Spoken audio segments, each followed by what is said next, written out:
All right, so Robert Bradshaw, who was a PhD student at University of Washington, wrote a lot of Sage during this time, and now works full-time at Google in Seattle. He's going to talk about Cython, which is a project he's also worked an enormous amount on.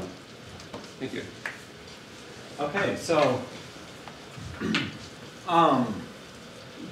this is going to be a little bit different than most Cython talks, because usually I have to present, well, what is Cython? And sometimes even have to present, well, what is Python?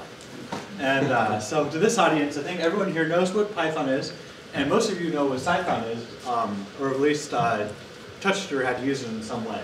So this is going to be a little bit about where the history of Cython, where it came from, and hopefully a little bit about where it's going.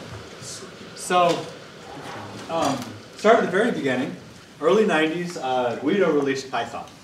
That was definitely a fundamental step. And then Python has a very nice C API. It's meant to be used as a C library, but there's a lot of nitpicky details that it's really hard to get right.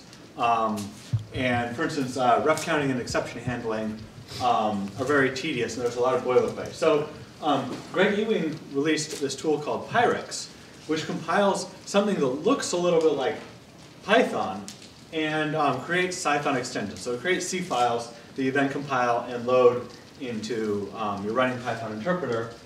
And so this was an essential tool in 2004 when William was starting to look at different programming languages for writing a free open source package to, say, compute with modular symbols. And Python was a very good tool, but it just didn't have the speed for raw number crunching.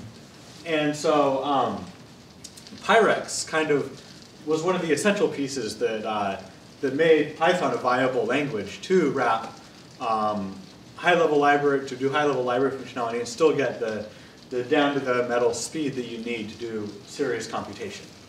And that became an essential component in what became Sage. So a little bit about Pyrex. We started working with Pyrex, and there were thousands and thousands of lines of Pyrex code that was added to Sage. For the very beginning, integers and rational numbers were wrapped with Pyrex because we needed those to be decently fast. A lot of linear algebra started to be written in Pyrex. But Pyrex wasn't always a perfect tool. So the big thing was that there was no, well, we found bugs and we'd report them upstream, but the big blocker was there's no cross-package C import. So if you ever wonder where the Sage X directory came from, that was where every single Pyrex file had to live. And that started to get really big. You had rings in there, you had structure in there, you had anything that ever wanted to be fast. Didn't matter what it was. Oh, it goes in the Sage X directory. And by now we have, I'd say a couple hundred, maybe like 500 different Cython files. We all had to have that in the same directory. That would get a little bit hard to maintain. There were some other issues. For instance, there was no introspection. So IPython has this great thing where you do a double question mark and you get the source code right there. And Pyrex didn't have this. And a couple other things like no 2.5 support. We wanted to upgrade to 2.5. And Pyrex didn't support that yet. So all of these are reasonable things. And the thing is, we could do the legwork and we put together some patches. At this point, I wasn't very involved. It's mostly William and Martin Albrecht who put together patches for this. And that's all fine and good, except for they were not accepted upstream. In particular, this cross-package one was not considered a bug. That wasn't a feature that was supposed to even be supported. And so this created a little bit of tension of, what are we going to do? Because we really need these features and other features, but we're not able to push them upstream. And so that's why we developed this thing called SageX. And this was, we sent an email to Greg Ewing and said, well, what do you want us to do? We love Pyrex, but it's not good enough. We've improved it. You don't think there are improvements? And we got no response. So finally we said, okay, we're shipping a patched copy of Pyrex in Sage. And once we started patching it, it became a lot easier to say, oh, well, let's add this, let's add this, let's add this. There was no burden of trying to say, okay, well, how can we patch this in the least invasive way possible such that it gets accepted upstream from someone who just kind of works on Pyrex on the side. And this is when I started to get involved. The first project I took on was list comprehension. That was probably not a very good first project. It seems simple on the surface, but underneath you have to embed a statement within an expression, which took some stuff. And then other things like in-place arithmetic, high size t, being able to say like cdef int x equals 3, a bit type. So all of these things just, we started adding them and making SageX more and more useful to us. And this list comprehension was actually motivated by, I was trying to port the generic Python polynomials package over to Cython because it was pretty slow, and it didn't have list comprehension. So first I was translating every list comprehension into a for loop. This got tedious, and I naively thought, oh, isn't it easier just to add it to the package than manually translate it every time? And the other thing we did was we added lots of optimizations. We started saying, well, it would be a little bit faster if we just did this automatically instead of having to hand code against the C API. And this is where we started to diverge from Pyrex. Is instead of saying, well, this is a tool that allows just enough to be able to write C extensions, it turned into, well, why is there anything in Python that we're not supporting? The issue that, oh, it's hard is not a good enough excuse to not support a feature. And so we started to think about, well, if something was in Python, it wasn't in, at the time, SageX, well, that was just a defect. We should go and implement it and, send someone a patch. So as we were going along and doing this, other people started to take interest. So we had people downloading all of Sage just for SageX, which, I'm happy for them to download all of Sage, but a lot of people didn't know what elliptic curve was. In fact, they probably didn't even take calculus, but they knew how to program, and they just wanted to be able to do that faster. Completely outside of the mathematical community, they said, oh, well, if you download this 300 megabyte tarball, there's this little piece in here that's really useful. Here's how to get it out. And then we weren't the only ones who were frustrated with the inability to get Pyrex moving at our own pace. So just a little background. Pyrex is kind of a personal project of Greg Ewing. And he's perfectly happy for other people to use it, but he's not interested in, creating a big community-driven product. It's just something he kind of does on the side and he found useful. So Stefan Bonnell, he has an XML parsing package that's fairly popular, and he had to create his own fork of well, I guess at the time it was Pyrex LXML, because he wanted features that weren't available in Pyrex that he couldn't push upstream, and eventually just started maintaining and hosting his own fork. And there were a couple other people that had, their own patches that said, well, I use Pyrex, except for I happen to patch it in this way because I found it really useful. And Pyrex development, every 6 months or so there'd be another monolithic release of, oh, I added another feature and fixed another bug. But didn't really continue. It was developing at the slower pace than even these just patched versions. So that's where we decided to officially fork Pyrex as a new project. And so we came up with a name, Cython, named on behalf of this guy here. If you search for Cython, this was the first link. I think now he's like, maybe link 134. So he's probably not very happy with this, but he still goes by Cython, except for I think he spells it with a capital N at the end. Amazingly, compared to many other forks, even say like GMP versus MPIR, this is a very, very friendly fork. We both post to each other's lists, we exchange ideas, and though the projects have diverged, at first we maintained kind of source level compatibility, and we actually merged a couple of Pyrex upgrades into our source. It's grown beyond the point that that's possible, but we still discuss things back and forth and try to at least maintain some compatibility. So our philosophy is we're trying to be an optimizing Python compiler. So you give us Python code and we try to write equivalent C code that's as fast as possible, but still maintains the Python semantics. And we don't require knowledge of the Python C API. So one of the first things when when we were developing, learning Pyrex and Sage, I remember William told me, well, if you want to write fast Pyrex code, the first thing you have to do is learn the C API. And this is definitely not a goal of Cython. You shouldn't have to know the C API to be able to write fast Python code, because Cython should know all about Python. And it's really easy to mess up if you're using the C API directly. And the other thing is that unlike projects like PyPy and Inline and Swallow, who are interested in saying, well, we just want to make all pure Python code run a little bit faster, say, and they're very happy with like a 2 or 3 times speed increase. What we say is, well, if you want to run really fast, you can sprinkle static types into your code. And then it requires a little bit of manual effort, but you can get 100-fold speed up. So you're not just talking, oh, I'm running my code 4 times as fast as before. You're running your code 100, 200, 300 times as fast as before, because you're able to get really low down to the earth, down to the metal computation. And this is this fits very well with the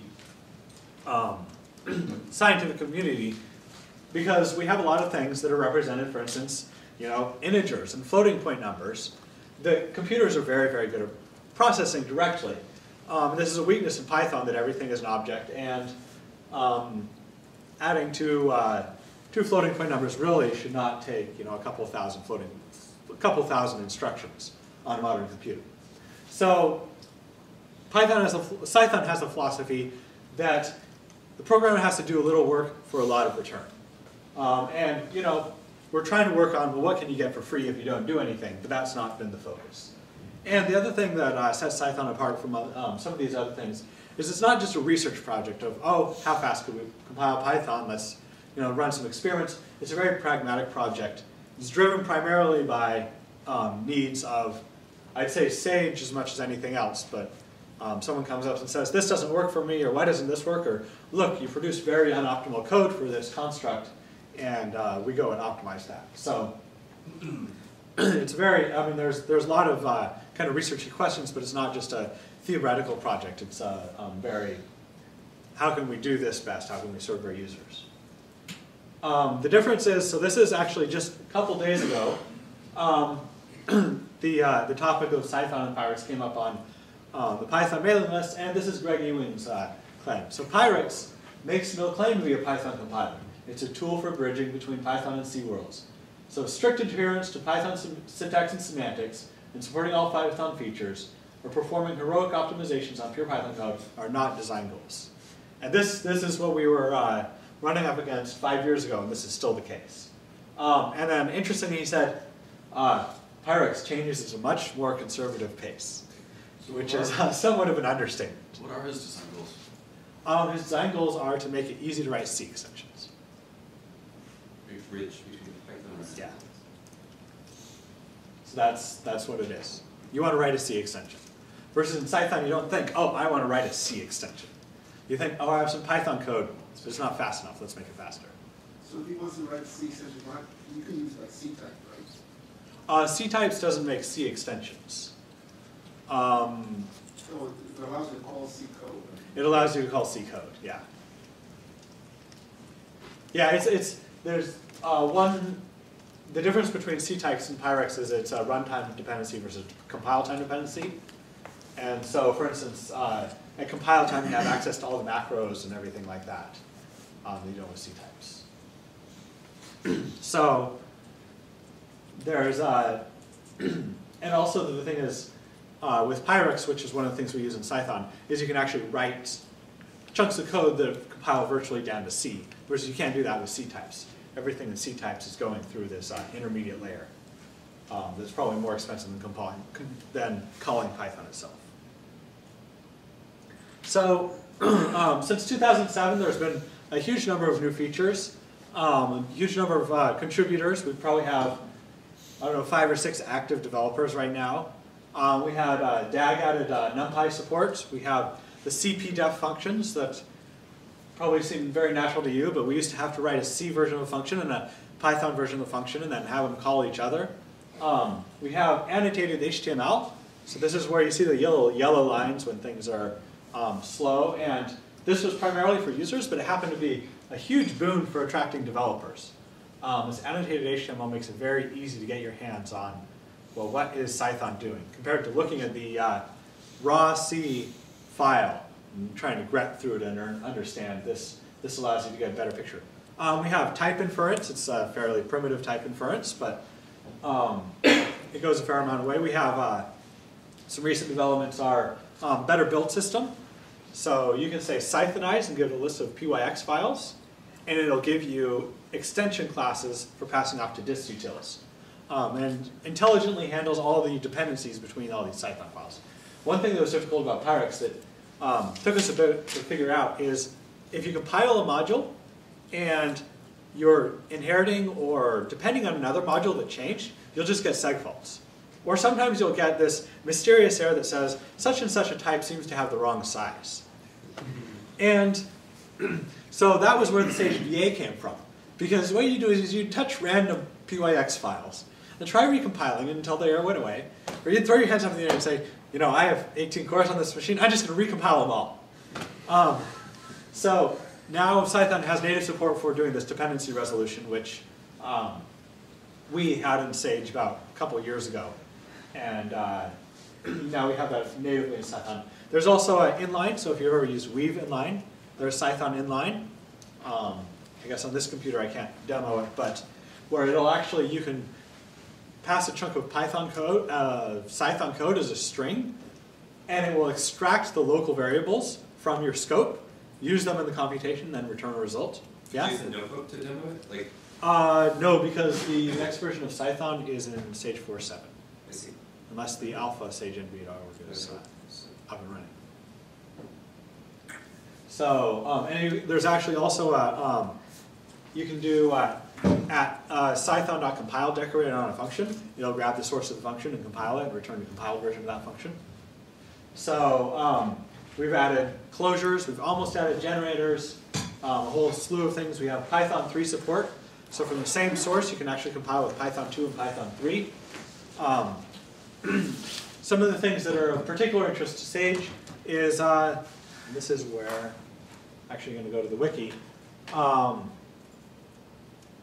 I have to escape full mode. So we have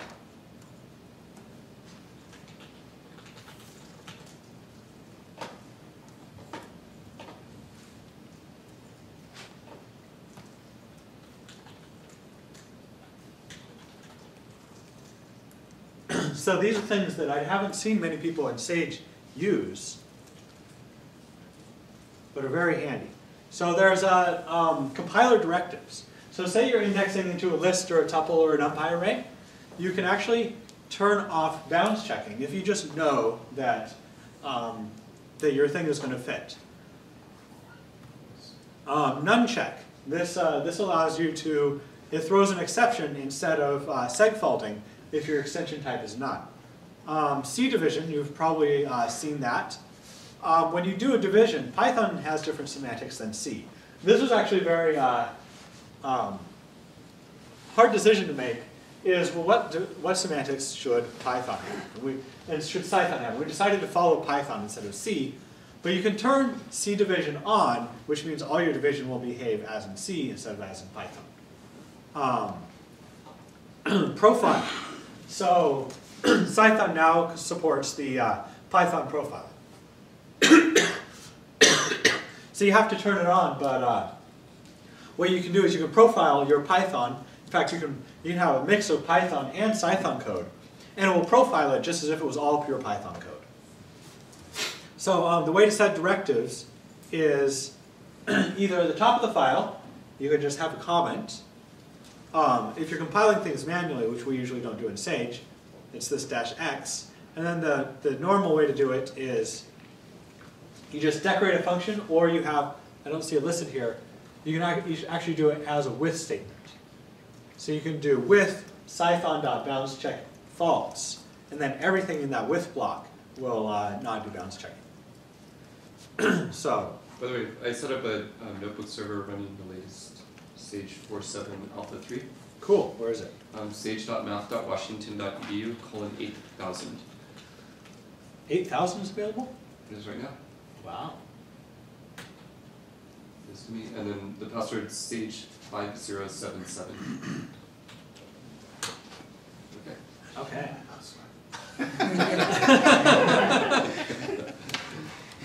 Let's play this from my all night save. So It's a total coincidence.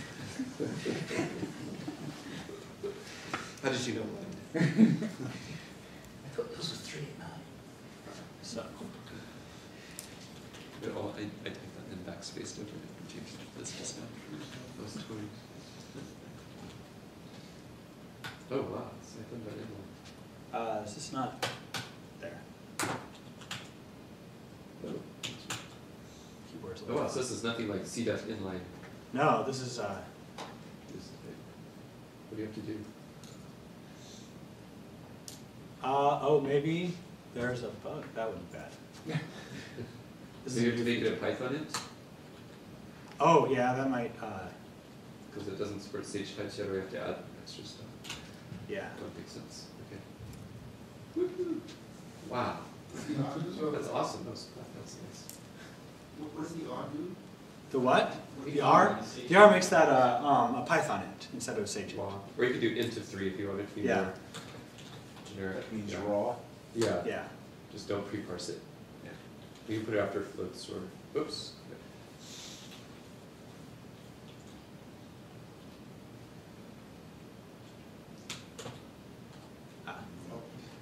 Caps lock, sorry. Fine. Well, there you see the error is it doesn't know the variable B. So, And it does a compile type. Nice. Very, very nice. So can you define a function in there? Or is it just expression evaluation? In Cython inline, can you define a function? Is it like a whole block of Yeah. code? And then it gets imported into the namespace, or what? Like how does that? it doesn't actually get imported into the namespace. So Where I is could it do. then? Windows keyboard. I see. What does it do though? It just evaluates the code, but you can't. And then does it return anything? Is there anything to, It does return. like how do you use it? If all it ever does is, I'm confused. Does it make it a function? Or It does. It actually under the hood makes it into a function. So it extracts all the statements, makes that into a function. Is it going to know what A is? It knows what A is because it extracts that from the globals. Oh, and well, you can see that this has some errors. Do you want CDEF float F or something? no?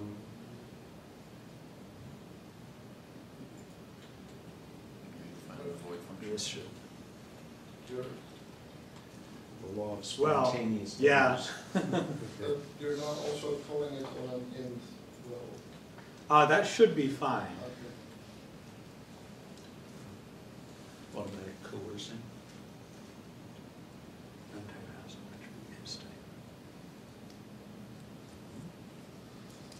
Well, anyway, I'll.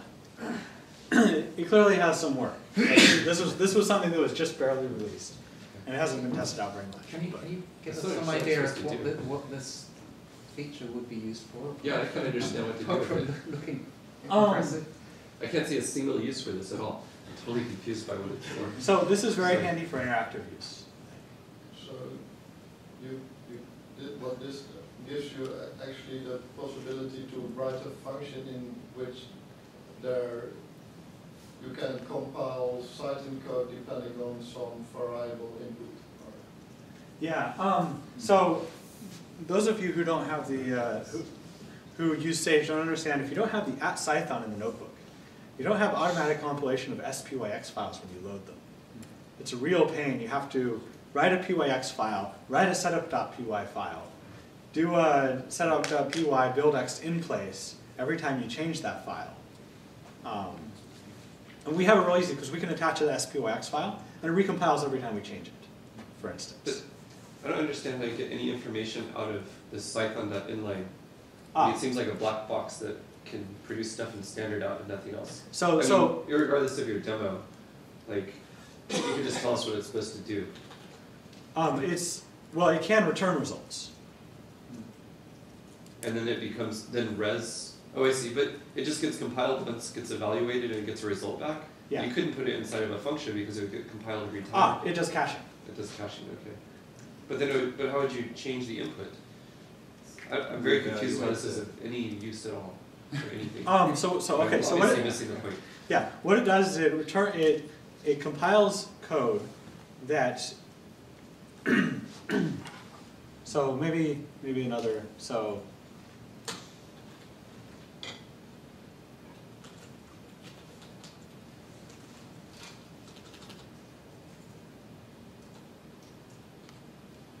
here's a function, and then I can do f of like this. Okay.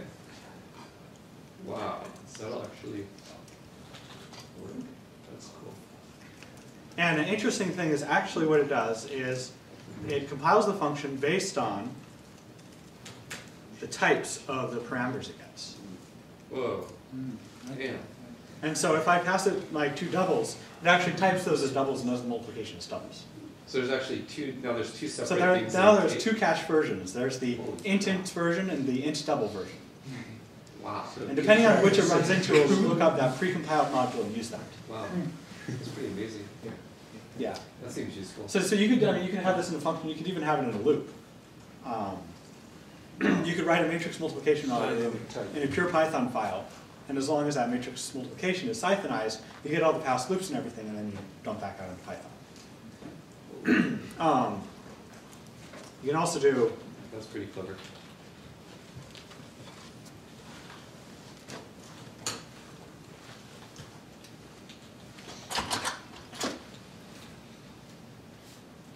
This, for instance, yeah, we're back to this thing.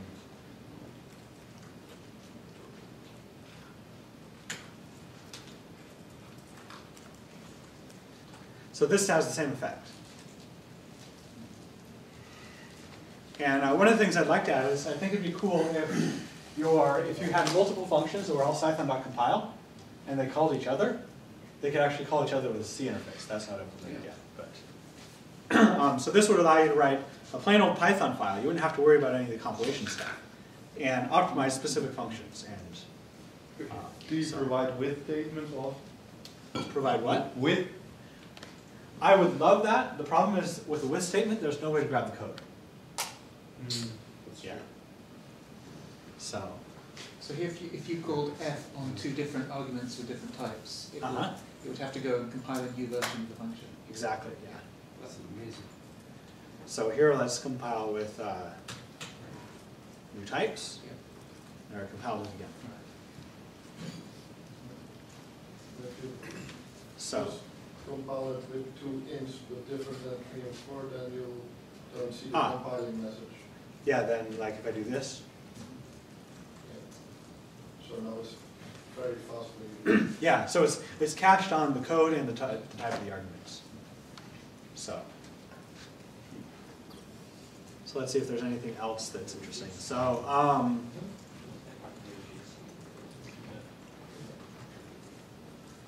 okay, let's go back to. We have much better C++ support. So if you've ever worked on the NTL wrappers, you know it's a big pain. So now classes are first class objects. You can say C-def C++ class foo, and you can even deal with templatized C++ classes, such as the standard C++ library, and overloaded operators and overloaded functions. So C++ support is still a work in progress, but there's a whole lot there right now. Should look at the Cython includes directory. So whereas we used to ship everything ourselves,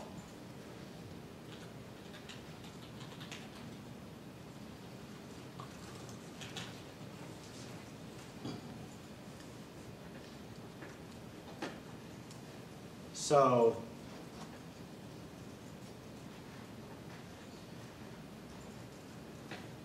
we have, for instance, several things defined.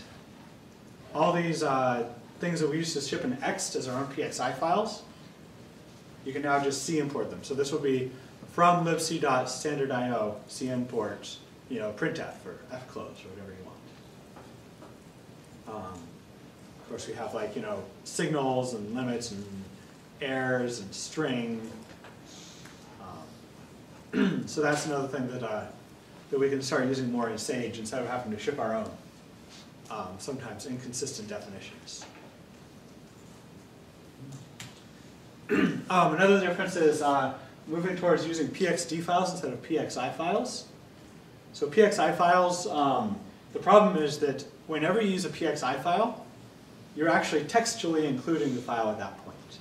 And so you're redefining things, and a lot of the PXI files actually get parsed. At least I've changed some of this, but we used to reparse some of the basic PXI files hundreds of times in a single Sage compile. To compile a single file, we would reparse it hundreds of times because it would get included in multiple paths. So now you can use PXD files to declare a library and then C-import them. And you can do a C-import star, or you can just C-import specific things you need. So those are some of the things that might be of interest to Sage developers. So where are we sitting now? Well, we're at version 0.14.1, and that's coming in Sage 4.7. We've got about 2,500 visitors a week to the site. So just in terms of scale, that's how many visitors the Sage site probably gets in a day. So thousands of downloads. It's unclear to figure out how many, oh, I completely misspelled that, oh well.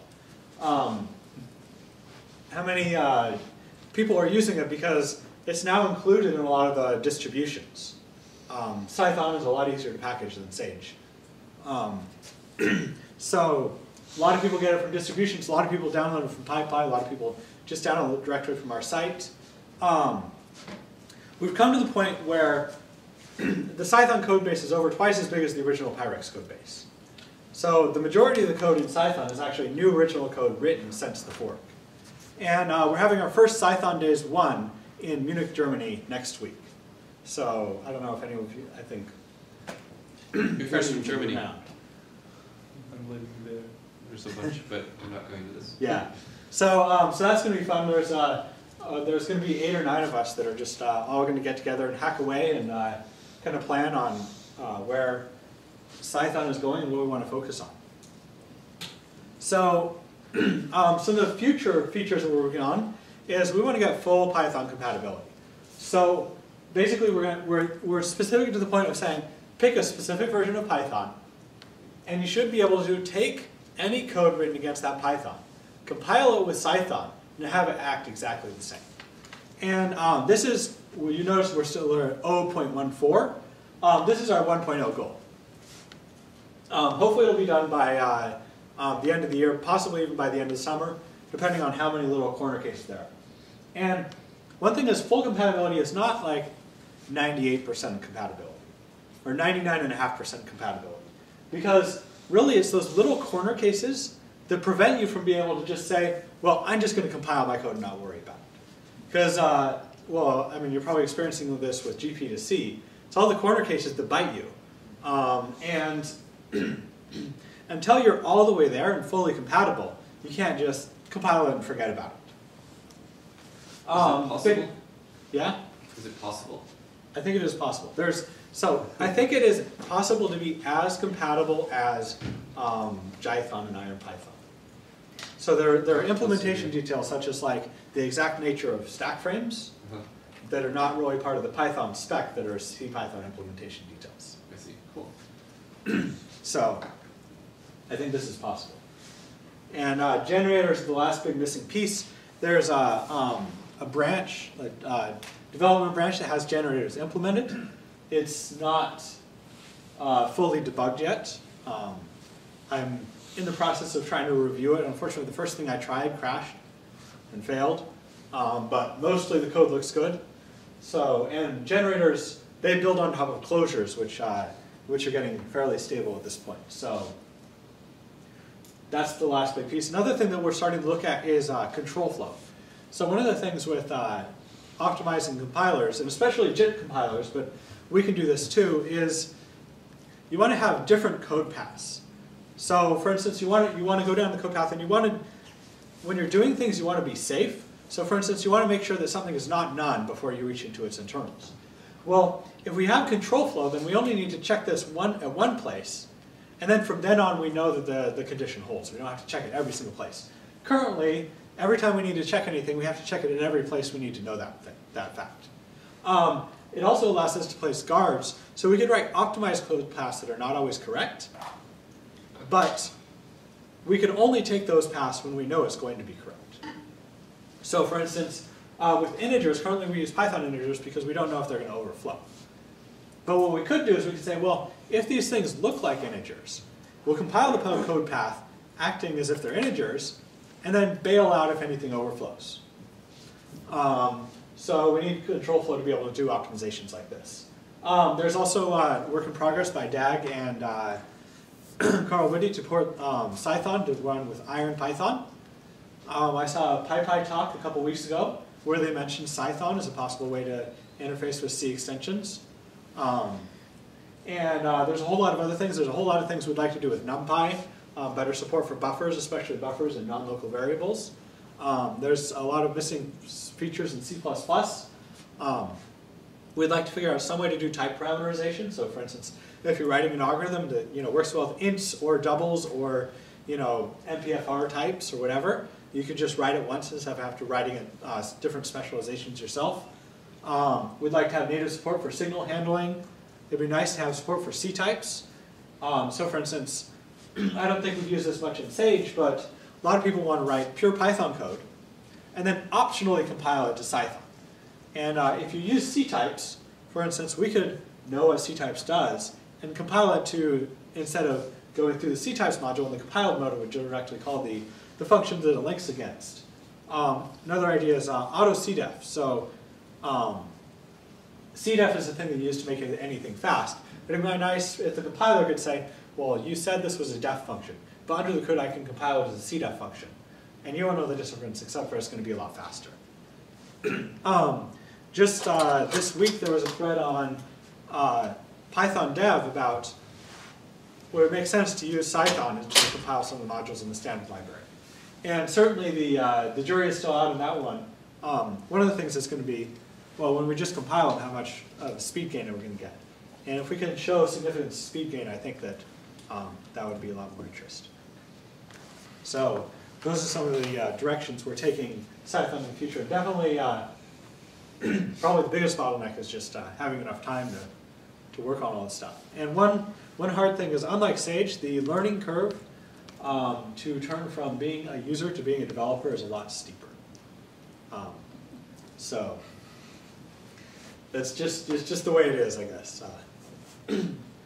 But we do have the advantage that at least all the users are programmers in some sense or another. So it's not like the difference between being a Firefox user and a Firefox developer. So are there any questions? I have a bunch of naive questions. Uh-huh. So what about portability? Can this run on Mac, Windows? Yeah, yep. Anything that Python can run. And then the other thing is some kind of benchmarks about how much improvement can you expect? So, yeah, I think the biggest improvement I ever saw was 4,000 times as fast. That's atypical. If you're doing number crunching, I would say a typical, like, you're doing a lot of flow manipulation, like you're, solving differential equations with linear algebra.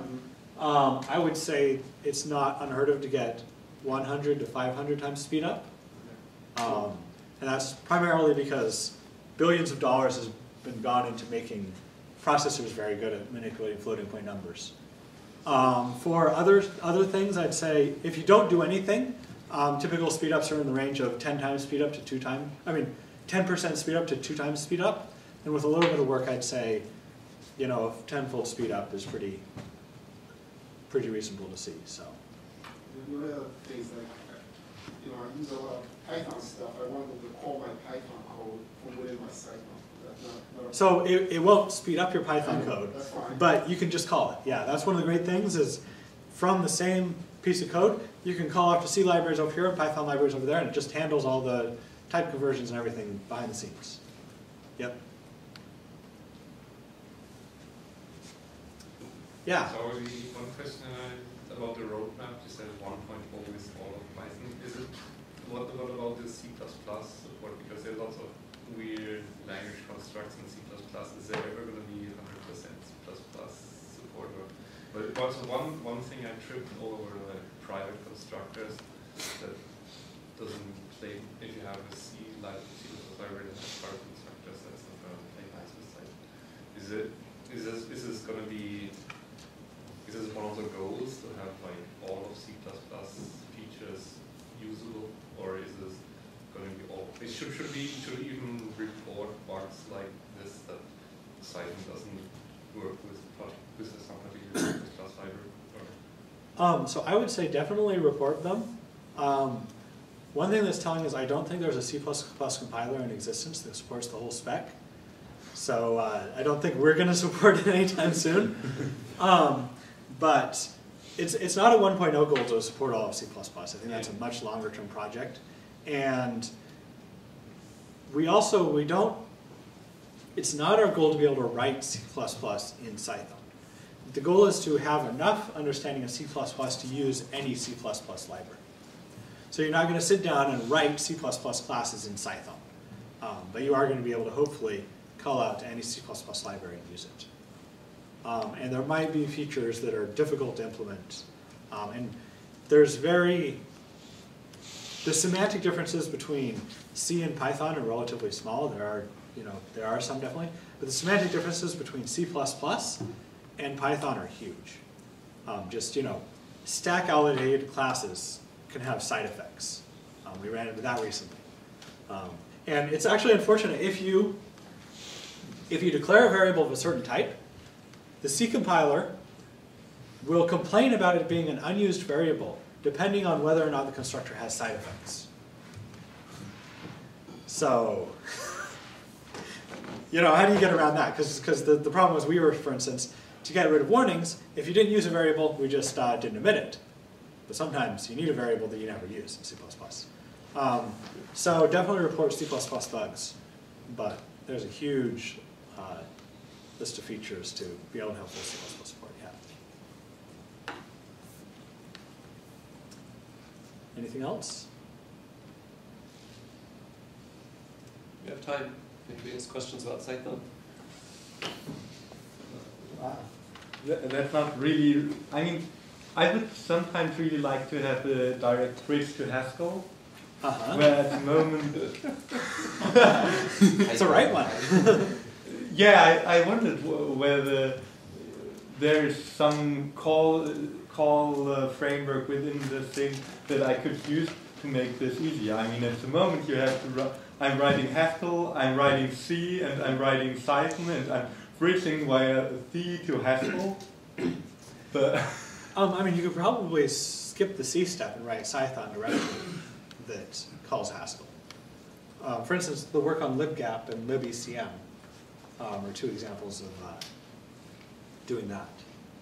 Though having a look at those pieces of code could probably teach me how to do that, because I don't know.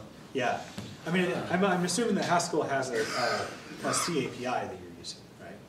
So you can use that same C API from Cython. Okay. But, yeah. So, Yeah. great work on using the Python profiler. That's a really awesome tool. When I found that, I got really excited. It got me wondering if there was sort of an analog for the GDB, or what's the recommended way of debugging Cython code? So that's a good question. So there actually is someone who came up and developed GDB. So recently GDB has been able to understand Python better. So for instance, you can actually get Python stack frames instead of just seeing the C stack frames corresponding. And Mark Floresson, I think is his last name. Problem is I've never met most of these people. I only read their names, and half the time I only read their handles, like their Gmail handles. So, so anyway, he's developed a GDB plugin for where you start that understands Cython code. So you can actually step through Cython code and it uses GDB in the background. That would cut my debugging time in half, because right now I have one column for the C file line numbers. And then So yes, yeah, and you know, it does line number translation and all that good stuff, and stepping one line at a time. So that's really useful, but you have to have a very modern version of GDB to use it, and a modern version of Python. Then the other thing that the profiling actually uses the same hooks as the PDB, and it's kind of been, you know, one of those items dangling on my to-do list. I don't know when I'll get to it. Is to hook those up. You would probably have to recompile your module, just because of the overhead that's using those hooks provides. But and then you could, you know, set breakpoints and step through it. Yeah. Well, currently I recompile every time I put a bunch of print statements. Yeah, true. Yeah. yeah. So, so both of those are definitely. I think the GDB support is there now, and the PDB support shouldn't be that hard to add. One of the things is, like, you know, how do you expose your locals when your locals are not all Python objects? When you do Sage-GDB, is that a Sage installation of GDB, or is it a system? System. Oh. Yeah. All that does is it runs Sage under GDB, which is a little tricky because the Sage command is a script, and GDB takes an executable, so it has to do a few things right, so that it works at all. Otherwise, Yeah. if you just try GDB space Sage, it would just complain. It's like, you know, debug bash. We just try to run it on bash or something. Just not of any use. Yeah. Yeah, Sage doesn't have GDB in it. Okay, any other questions or comments or anything? All right, so let's thank Robert again. And how about if we have like a 15-minute break and then we'll do status reports.